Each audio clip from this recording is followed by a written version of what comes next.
Viewers, কোরআনুল কারিমের আয়াত পড়ে যদি আপনি মিষ্টি দ্রব্যের উপর ফু দিয়ে আপনার স্বামীকে অথবা আপনার স্ত্রীকে খাওয়াতে পারেন, তাহলে আপনার স্ত্রী অথবা আপনার স্বামী আপনার উপর যত জুলুম করুক না কেন, সে জুলুম থেকে ফিরে আসবে।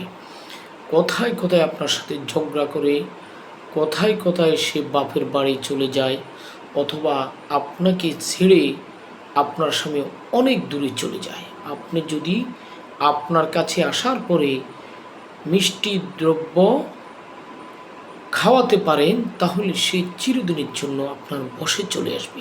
আমলটি খুবই সহজ।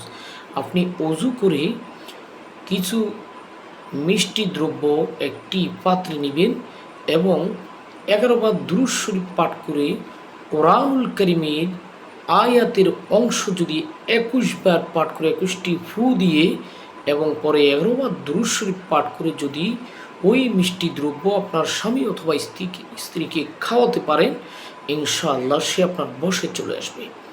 তো চলুন আমলটি কিভাবে করবেন, কে কোন জায়গা থেকে দেখছেন সকলে কমেন্টে জানিয়ে দিবেন।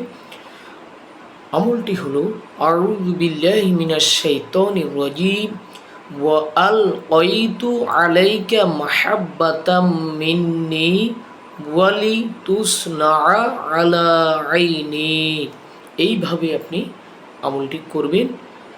কে কোন জায়গা থেকে দেখছেন ভিডিওটি শেয়ার করে দিবেন।